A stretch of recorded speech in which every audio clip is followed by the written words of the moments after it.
Hello, everyone. Welcome to a new episode of One Vision, the FinTech Fuse. This is Theo, your host for the episode. Joining us today is an old friend, someone who needs no introduction, but I'm going to try to do it anyway. Liz Lumley, a FinTech expert, podcaster, journalist, writer, and more importantly, someone who always says the truth, and we need more people like you. Yes. Welcome to the show, Liz. Thank you, Theo. Thank you for having me. And I am incredibly jealous of your background. You know, in my background, you have my vacuum cleaner. I have to, I just hit it like literally right outside, but I love that drawing, and we talked about that earlier. Yeah. Hey, this is like adult playroom. I call it that. Yep. All right, so let's start with this. When we invite guests on the show, I often like the first thing I think about is how did we meet? Now, I don't remember. How did we meet? We Do you met. We remember? met. We met in another country. We met not in our own. We met. I remember it. It was like in the food hall. We were somewhere. Oh, it must have been Finovate. It must. Was it? I just remember meeting you, making a point, because of course you know where we met. We met online, Yeah. Well, you know, of and course, everyone the were in old the Twitter. Bird app. Yeah.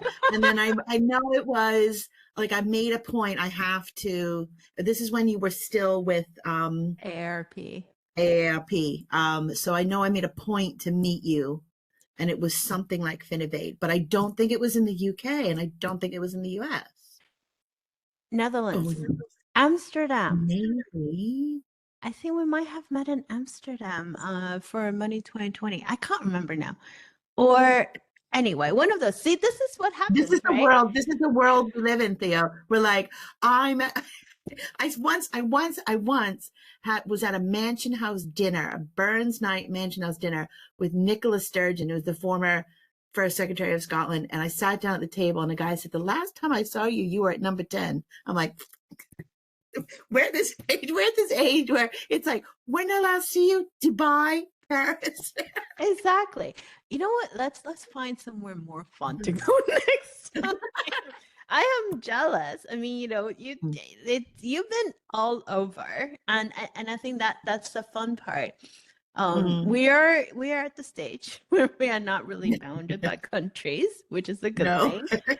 And you're not bounded by what you do either, because you've been in the industry for more than 3 decades. You've seen Mhm. it all. I'm so jealous that you used to be working at the building that you were in. I remember I visited you and the rooftop was amazing. So thank you so much. But looking back though, I'm very curious. Did you ever tell people like at one point, I told you so? And if so, what are some of those moments? So I've got two. One relates to the industry that I've been in for 30 years, which is fintech, and the other is kind of just media. So we all know everyone loves disruption. Now we're And banning that when word. thank you. But when fintech, I mean, the term fintech's been around for a while, but when fintech first started emerging post the big financial crisis, 2008, 2009, to mean new entrants into the market, new startup tech companies, digitally focused. The tone was very much incumbent traditional banks and institutions are evil, and they're dinosaurs, and they will be destroyed, and we'll have this great new utopia full of fintech companies. And I always said,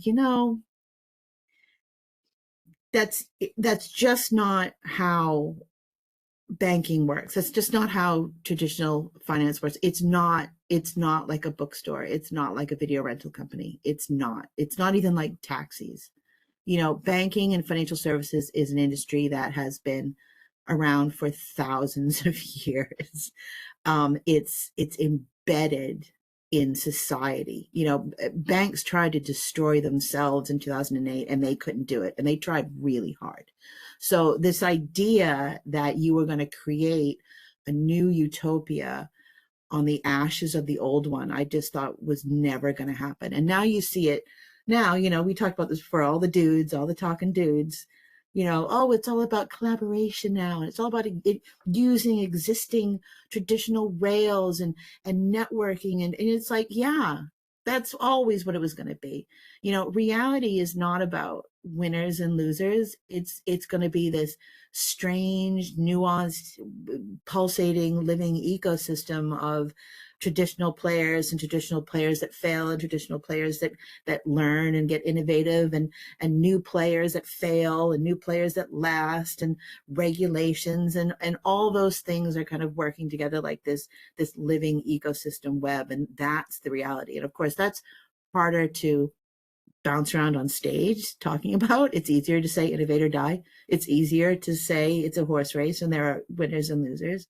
But that's just not, that's not real life. That's not the truth. The other told you so moment is, I talk about this. I said, I've been writing about digital disruption. Sorry, I'm saying that word again, in financial services for a long time. But if you want to talk about digital disruption, talk to a journalist. The industry has been destroyed. And I think a lot of it doesn't have to do with the new tech. I think it has to do with the established players that run traditional media, not understanding and not anticipating the ways in which technology was dramatically going to change the way people consume and access information. I remember being told to not put a breaking news item on my website. Actually, I didn't even have a website. I had to save it for the print publication. I remember being told not to talk about news on Twitter, to save it for the website.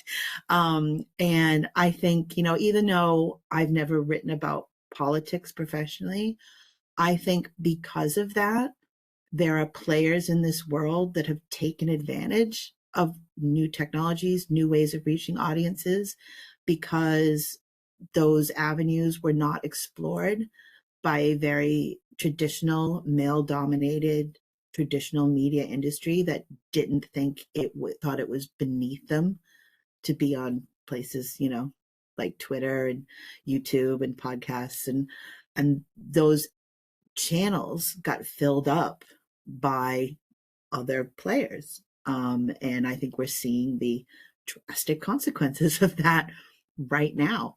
There's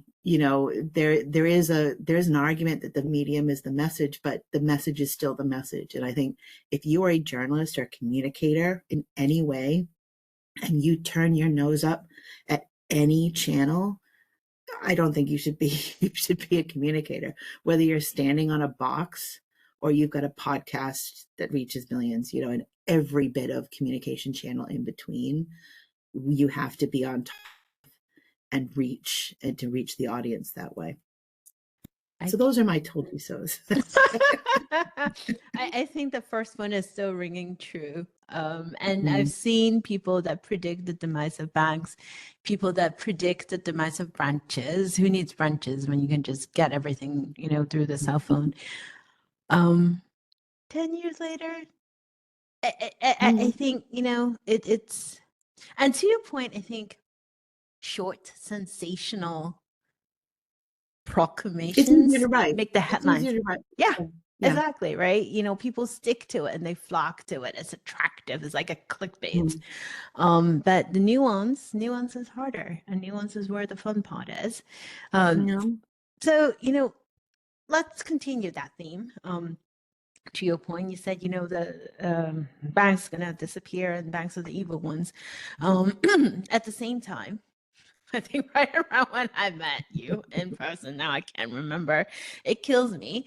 But there was a lot of people throwing the words around Amazonification. Everyone's going to be in Amazon. All the banks will be Amazon, and FinTech will eat the banker's lunch. Fast forward to where we are right now. Okay. All right. Lots of changes, right? There's open banking, open data, open finance.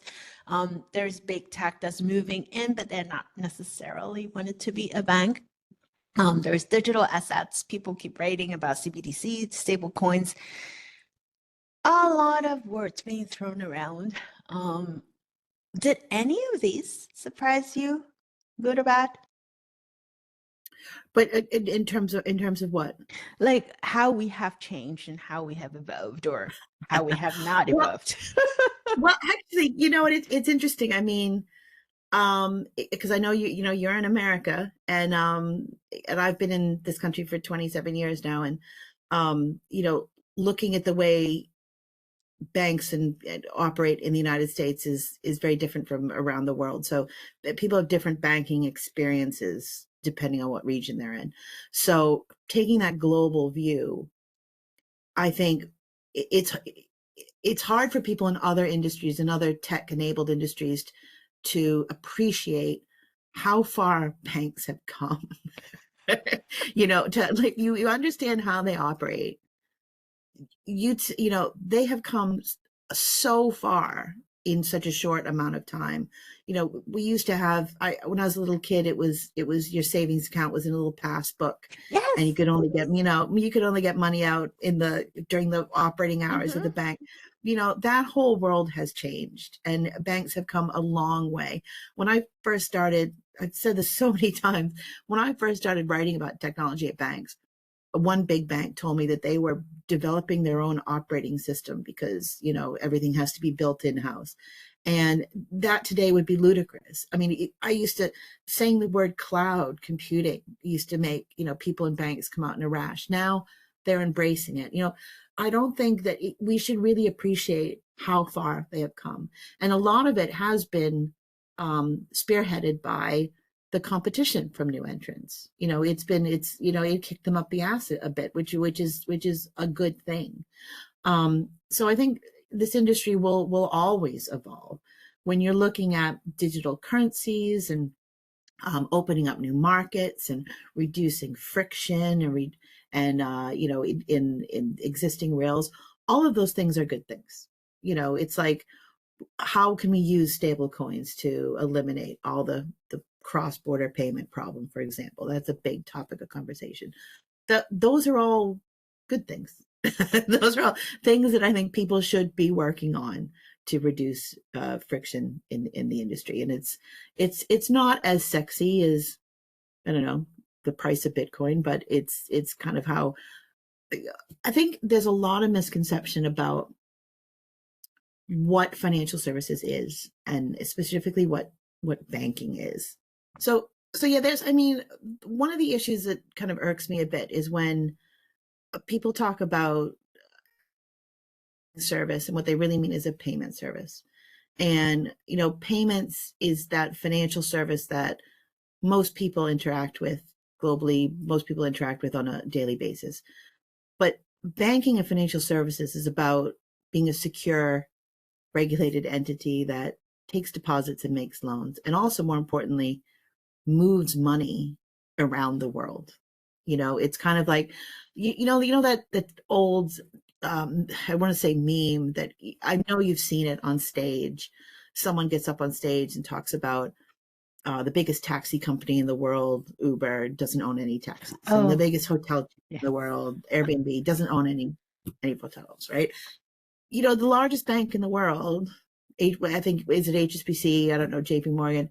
Like, they don't own the money, right?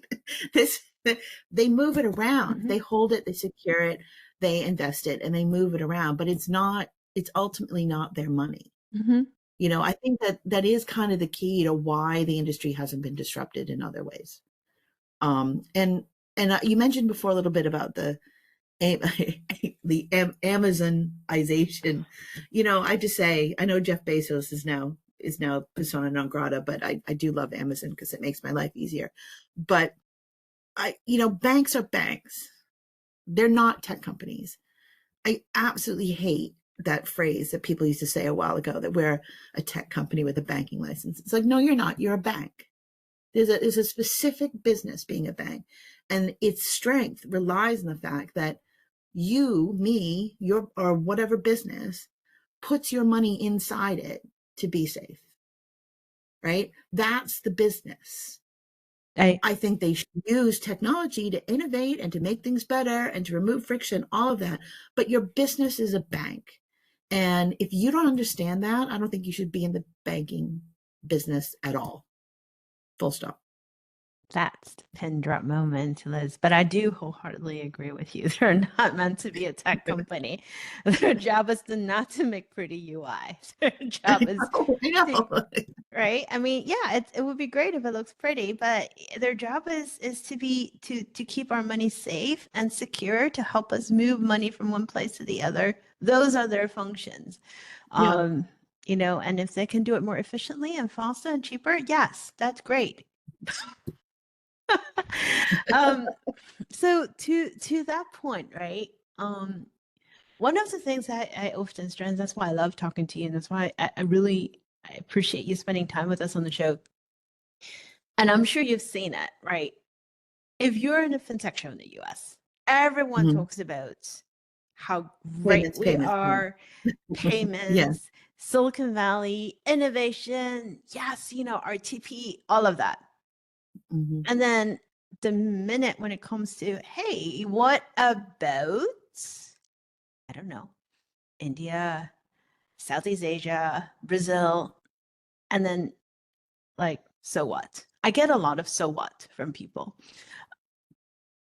I feel like there are a lot of things that we say we are solving, right? Mm. Here, financial inclusion here, give you a bank account, immigrants, small business. A lot of those demographics that are underserved, I feel like the way we are trying to go about solving it is different than a lot of the solutions that we see outside the world, people who are actually solving the problem. Mm. Mm. Um, what things do you think we need to do more of? Areas that we think we're So, still not doing well. I'm going to give a broader answer because this is actually something you've touched on, something that I've been thinking about for a while. Because I grew up in the US, Mm-hmm. right? And you do grow up with this idea that America is the best country in the world, right? And I'm not going to debate that right at the moment. America's the largest economy. It's got the largest military force. It's a very there's no America is it's a huge, wonderful, beautiful country in a lot of aspects. But I think we are entering an age where American exceptionalism is entering into the areas of hubris. And just what you mentioned, you're looking at financial inclusion and you say, why don't you look to see what they're doing in India? And if you are talking to someone who is inside the American bubble, they will look at you with a blank stare. But America, that's all that anyone cares about. And there are things America does well, even in financial services, and there are things that they don't do well. I mean, I wrote a blog about this at the banker, and I had lunch with someone at a big bank afterwards, and he said, please tell me who this person was. And because since I didn't name them publicly, I won't name them here, but it was all about payments. It was a round table, and this person was from the US, and they had just been sent over to be head of UK Europe. And they said, oh, I'm really annoyed that no one uses Venmo over here. Now, of course, everyone knows what Venmo is in the US, and it evolved because of a particular reason, because America has an undeveloped payments network, and a third party system was brought up and it became popular, and it's used in the US, and that's fine. But everyone around the table said, why would we use Venmo? It's not needed here. It's Mm-hmm. not. And this blank stare, she just had this look of confusion on her face, like, but we use it in America, so therefore it should be used everywhere else. And it's like, No. I think America needs to get out of its own ass, really. Not everything they do is wonderful. And sometimes the things they do are just specific to the United States, and it's not going to travel. And sometimes you need to look at what other countries and regions are doing to get, to get strategy and viewpoints about how to improve things it's just, I do think, I know we're going to go into politics again. America is in a crossroads, and it's all about attitude and it's all about tone. And I'm not quite sure it's getting the tone right now. And that's not, you know, I for 27 years I've lived outside the U.S. and I've so many times I have to tell people, you know, there are wonderful places in the U.S. There are beautiful places in the U.S. It's they're not all stupid. They're not all there. But it's I'm praying for them right now. I feel Sorry, you. we are talking No, about banking now, aren't no, we? we are talking about banking, but I think money and politics always tie together. So as much as I often try to say, well, we're not going to talk about politics, it always ends up being that because technology as a tool doesn't solve the problem, right? It's the Yeah, people, the policy, the infrastructure, everything else around it that solve problems that we need to solve. So it is unfortunately pretty much tie in to everything that we do. Players that we allow in the country to help us move money, people that we allow in the country to help us innovate. All of that is not just banking industry, but government policy, immigration policy, monetary policy, all of those is very much part of it. Um, and I do hear what you say, because that's also why I do try to travel a fair bit. I'm spending more and more time in the UK now. I'm spending more and more time in Asia. I think it's getting to about 40% overseas and the rest here. Um, because I want to feel hope. I remember the first time I used to, I used to work in Covent Garden, but I wasn't working in Covent Garden at the time. No, if people don't know, Covent Garden is a very touristy part of central London. And I was in a pub in central London in Covent Garden, and there were lots of American tourists in there. And I, of course, paid for my drinks with my card by contactless. And they were just like, "What did you just do?" This was a few years ago. And it was just like, I went, well, we have a more sophisticated payments network. It's like, Oh my God. Yes. um, I, yeah, if it doesn't yeah. happen in America, it doesn't happen. But yeah, it No, does. no, you're right. That was the piece I wrote for FinTech Futures last year, actually, end of last year, because Mm. six of us went dinner after Money 2020, and the bill came. Six credit cards went into the bowl. Six credit Mm. cards came back with 12 paper receipts, of course, and we all laughed. We're like, we are supposed to be advanced economy with advanced system. We put people in the moon. We do Mhm. all kinds of things. And here you go, six credit cards. And we spend 5 minutes trying to figure out who has the card, whose receipt goes where. It's silly, Yeah, right? yeah. There's a lot more that we can do.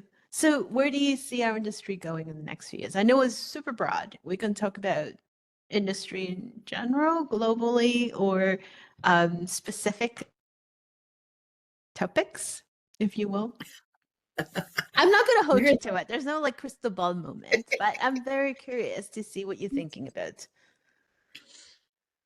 um, I mean, I think if people are smart, especially the US, which I don't think it will be over the next 4 years, they'll put in sensible regulation around crypto and tokenization, because I think there's a road there that's very interesting. I think we are going to see a lot more mainstreaming of crypto and crypto in institutional markets and tokenization of real world assets. Tokenization is going to ease clearing and settlement, especially. I think, banks like JP Morgan and Goldman Sachs, they don't do things because they're cool. They do things because it's going to make them money and make things easier. I'd be really interested to see. I'm often fascinated by the debate around central bank digital currencies. It's funny. I'm trying to see if I can tell you who I spoke to without like outing them, because I don't like quoting people that I just have like conversations with in hallways at events. But they work for a well-known regulator in the European region. But he said he was very annoyed at having to work with all this CBDC stuff, because there's other payments regulations and problems they needed to be working on. And there is a little bit of a, like, why are central banks so concerned about creating a central bank digital currency? But I mean, I think if China decides to only accept CBDCs in trade, I think their central banks around the world are going to have some sort of digital version of their fiat currency. But I hate nonsense hysteria. And especially in the US, you get people over the top hysterical about government overreach with CBDCs. They have no problem with companies knowing everything about you, but you know, CBDCs will ultimately be programmed, and a lot of the central banks, especially central banks in Europe and the UK, are very aware of the privacy concerns, which are possible, but I don't think would ever be probable. I don't think any government in, especially Western Europe, definitely not in the US, would ever be able to get away with some sort of China style central controlled, surveillance type currency. It just wouldn't fly. I mean, the United States and the UK don't have national IDs. You think that they're going to do that with a currency? I think the privacy concerns are going to be programmed in. It'd be interesting to see what emerges. It's kind of like, I think it's like, I don't want to say it's the Y2K thing. People are all hysterical about Y2K, but then a lot of work was put into it, which is why it wasn't a disaster. I think that all these people screaming conspiracy theories, when a CBDC does emerge, a major one, and it's just no big deal, like where all their hysteria is going to go. I So almost feel I'd like, be interested to see where that goes. I'm curious too. We see a lot of countries experimenting with it and looking at it, and Mm, and I I I think if that's where the world is going, we need mm, to, move with the world. If we start thinking about privacy issues and concerns, I would say my concerns are way high. There are other concerns way higher than CBDC, because think yeah, about what we yeah. do There are in other social things to worry media, about. right? Exactly. There are so many things. Um, you know, Have you seen that dance? Are you on TikTok? So no, there's, because no. I know, right? So there's this like dance going around, going, "It's not global warming. It's not wars in the Middle East. No, it's TikTok," right? And it's like people, what America is concerned with right now. Like LA is burned to the ground, but we're going to ban TikTok. It's I think I actually wouldn't be surprised if certain groups wanted to ban TikTok, not because of privacy concerns. It becomes an Oh easy no, way, right? It's because of no, it's competition. because it threatens Facebook. Yeah, Yeah, right. yeah, of course, That there was a of course, report. that's it. That it's always about money, and that's the thing, right? Yeah. Those people pushing for it. Half of the ad dollars that if advertisers are not spending on TikTok, it will go to Meta. So here it is. It's all about dollar signs. So all of the Why do facade you about, think? Why do you think that man with the chain now, and it was spouting? It's like his speech was written by the yeah, incoming president's PR team, yeah, and it's like, yeah. yeah. It's capitalism at its best. Let's leave it as Well, that. at its best, yeah, I don't know if it's at its best, but yeah. it, it depends on who you're talking to. I would say Mm, quite a few in our industry will be mm, rejoicing, and think this is going to be the best year that they've had for a long time. Um, Besides the point, so I love your writing, by the way. Thank you so much for starting to write again every Wednesday, because when you left the banker, I'm like, wait, no, no, wait, we have a void. We have a void. And now you're back every thank Wednesday. you. So check out Liz's Substack. There's food for your soul. What is Thank the you very much. one topic you would like to write about, that you would dying to write about? Don't tell me romance novel. Don't. No. I've Can't. already done that. um, What would you like to write about? I'm curious. I don't know. Oh my God, no, Liz. Because the way you write about things, like the way you tell the story, it's not just about telling the story. There's always layers. The first one of the ones that you wrote recently, right, was about Pomodoro. I was looking, I'm like, oh my God, pasta. I was hooked by the thought of pasta. And then I started reading it through. It's fun, it's real life, but it's also Mm. I can't I can't I don't know, words escape me again, right, for the third time today. Um, I'm always curious because you read, you write. Mhm. All right, how about this? What else would you like to do other than reading and writing? And vinyl records. Talking. Yeah. I mean, I think,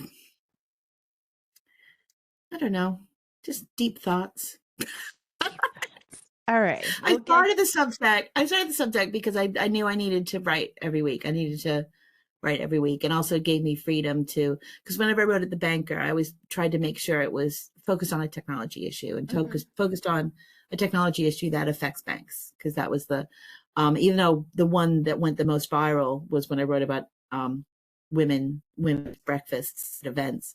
I remember that one. Yeah, I do. I quite like looking at topics from a different point of view. I'm not a big fan of just just kind of lazily thinking about the status quo about how people think about things. I always want to, if you look at it from this angle, what are we seeing? And that was the whole thing about the women's breakfast last year. And I was just like, these are events that I've been to, that I've spoken at.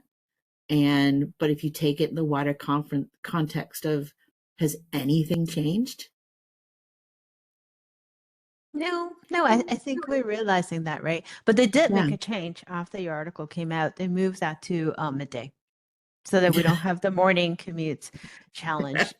And Well, small things. it's small things Yeah. we can celebrate, especially given everything else is going on in this part of the world, Hmm. where we see companies rolling back changes that they have so passionately put in place a few years ago, where we see companies getting sued just because, God forbid, there's this, group that writes a few $1,000 checks for people that have less than, 1.9% of the market share. So there are a lot of things going on that I wish. It's not even about getting the numbers out to prove whether or not something is worthwhile. I think we're beyond that point. It's about Mm. just being a decent human, right? And you can't put a number to it, unfortunately. Yeah. Uh, it is what it is, c'est la vie. Uh, I have moved past the point of getting angry about it because there's no point of getting angry about something that you can't change. So, drink and be merry and happy. Mm. But writing, um, there's something powerful about being able to write. There's something even more powerful about people reading your writing, and you're one of those. Mhm. So if you were to commit and said, all right, based on everything I've known, and I told you so these are the things that should be banished. We should stop talking about this. What would that be? I know it's the list is Um, long. we should stop talking about the company culture. Um, because you don't know what company culture is until you join a company. And that doesn't mean, and I think sometimes if you don't gel with company culture, it doesn't necessarily mean that there's a person in the wrong. It just means it's not the right environment. And I think people need to be honest about that. One of the things that annoys me, especially with some Silicon Valley style startup companies, is say they have a lot of people leaving at a big revolving door, and they'll put out some sort of statement saying, well, not everyone can handle the fast pace and the pressure. And or sometimes it's a different, company didn't know what they wanted. Really, I just think people need to really re-examine what they mean by company culture, and have it apply to everybody, top to bottom. To your point, you reminded me of an article. I think it was on Business Insider a few years ago. They were, like how once in a while they put out like these profiles of people, like, how is this busy executive able to do all these things that they're able to do, and that they were Well, portraying like this. they get up at 4:30 and they go to the gym and then they Yes, meditate and then yes, yeah. yes, that one, right? And they were showcasing like this gorgeous, beautiful woman, and I'm sure she put all her effort into it to maintain a good mental health balance. Mm, But she was talking about how she wakes up precisely to a point, 4:30 or 5:30. And then she goes for a run. She lives in San Francisco. So, she like do this long run, and she'll have her green juice, and then she meditate and all of that before she starts her busy work day at a bank. I forgot which one it was. mm. And I was like, okay, first of all, I do get up around the same time, but it wasn't to go out for a run to get a mental health balance. It's just to get breakfast and lunch ready for the kids. And I do run, but it's running to the bus stop. No, I am not one of those beautiful, gorgeous women that just wake up perfectly wonderful with a cup of coffee, standing in the bus stop, chit-chatting. No, I'm grumpy and I'm rushed and I'm thinking about what am I supposed to do and how can I I think get I through what remember I this need to get one. through, She didn't right? she didn't have children, by the way. She didn't have children. I Exactly. think I remember. Yeah. Precisely that, right? And and it was such a trigger. I'm like, please stop doing this because you're making everyone else feel bad. I love that you can do this, but no, many of us can't and we cannot afford to. And I Mm, saw the same thing just last week. It was a guy, and he basically say, this is so simple, and this is what you need to do to be successful. Let me tell you. thanks. I'm like, okay, is this when I can ask you who's So there taking was care of so your there was children? a few years ago there used to be people used to say stuff like you have the same 24 hours a day that Yes. Beyonce has, right? Or Oprah Mm-hmm. has, right? Mm-hmm. But then someone wrote, I feel bad. I wish I could remember, I can't go. I know I read this. It was a blog somewhere. And it was like, no, you don't. You don't have the staff and the nannies and the assistants and the money. And the You trainer. don't. Yeah. It's like, so stop. And Mm-hmm. it's like, actually, there was someone I heard a few weeks ago, who admittedly founded a very successful business, but he was like, I've sacrificed everything. I've sacrificed personal relationships for this. I've sacrificed, all so much stuff to make this work. And it's like, that's great, but I don't consider that success personally, Mm-hmm. And you don't know? frame that on And other people. yeah. And if that means I never found $1 billion company, that's fine. Mm-hmm. Yeah. I think if if you're on your deathbed surrounded by your money, good With for no you. people. Yeah. Yeah. And I think that's the thing. It's perfectly okay for each one of us to pursue a different path. Mm, But what I have a problem with is put your definition of success on mm, everyone else. Just because you yeah. think this is the path you want to what you define as success doesn't mean that people who don't have what you have is not successful. And Yeah. I think that that's where I have a huge challenge. And it seems to be what people are gravitating towards, right? How do you define success? Well, I want all of these things, and you must have it too.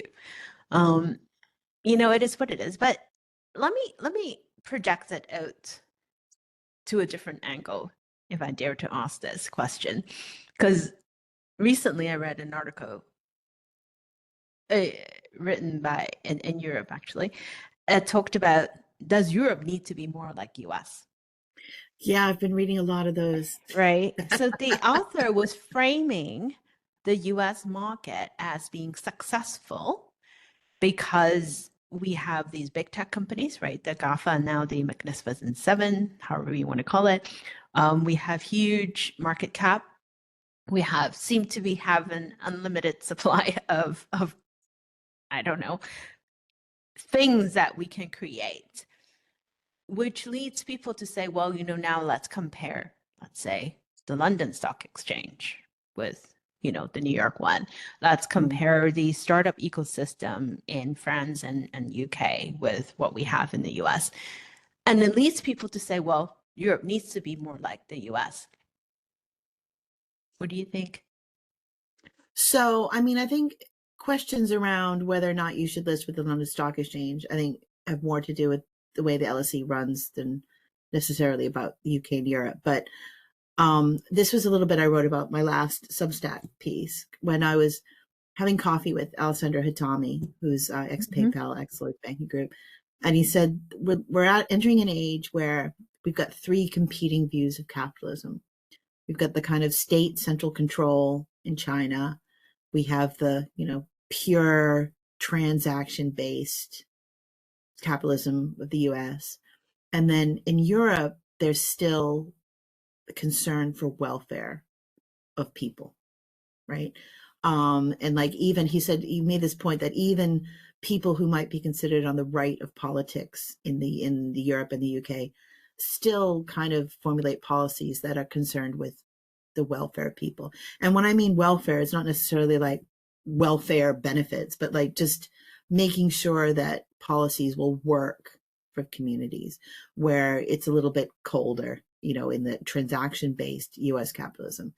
I think we might see that there are people that prefer that type of capitalism and will gravitate towards the UK and Europe because it offers an alternative to the cutthroat, cold, transaction-based system that is popular in the US. And maybe that means they don't make billions and billions, but they make millions and millions. I don't know.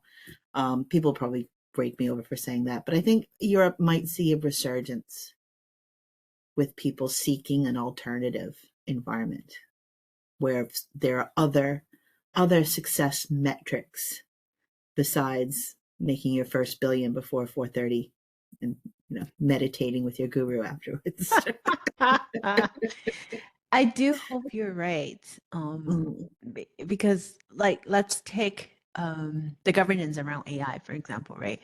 When the EU AI Act came out, a lot of that wording is around responsible AI, is around risks, is around let's make sure that it's not harming people, right? There was a huge centerpiece around that. And if we look at the most recent Opportunities Act, where it's talking about putting money into building data centers, is talking about, growth and innovation, I heard less about responsible deployment. I heard less about let's make sure we're not killing the environment when we're doing all these. And I hope that is not a reflection of certain groups that says, oh, wait a minute, we are running behind, we are in an arms race. Let's make sure that we ditch all of those other things, to your point, making sure people are taken care of. And let's just throw all the money that we can and race to the finish line. I hope we don't lose sight of society as we move towards where we need to be. I don't know. Yeah. That's the utopia part of me. It's the S in ESG. Oh, we'll save that for our next episode. How's that? Yeah. I have a lot of things to say about that. We'll save that for next time. We'll save it when we actually meet face to face. Yes. All right. Until then, one last question, Liz. Would you write a book one day? About this industry? So this is why I've been. This is my problem with the writing of the books. Well, one is it's kind of the opposite of imposter syndrome. I kind of think it has to be something special and unique and interesting and insider stories. I definitely want to write a book when I'm retired. I think I've had conversations about writing a book for years, and I think the book the industry wants me to write is a book I don't want to write, which is how to sell your tech product to a big bank, a foolproof guide, 10 steps. No, don't do that. And I also want to do one as a satire. Yeah. And that's the book I don't want to write, because there is no silver bullet. There is no 10-step guide to doing anything. There's no Life is just soul to way, it. way too messy. And I think to write a successful Yeah. book that you can sell, you need to have a kind of a 10-step guide. And so that's the psychological barrier that's in my head about writing a book. But yeah. Oh, I wish you would one day. And please do not write a 10-step guide. We don't need those. You have nuance. Let's go back to originally how we started. Nuances don't sell, Mm, but they're important. yeah. And we need more I people know. who bother with it. Yeah, it doesn't pay the bills though, sweetheart. I know. Yeah, I think I'm absolutely in the wrong industry. Darn it. Revelation again. All right. Until then, thank you so much Okay. for joining Thank you so me much. for the show and for the Thank you rest for of. letting me ramble on and on and Oh, on. no, no, no. This is the Liz wisdom moments. We need more of those. We need you. So thank you. Appreciate you. And for the rest of our listeners, thank you so much for joining us for another episode of One Vision, the FinTech Fuse. We'll talk to you all next week.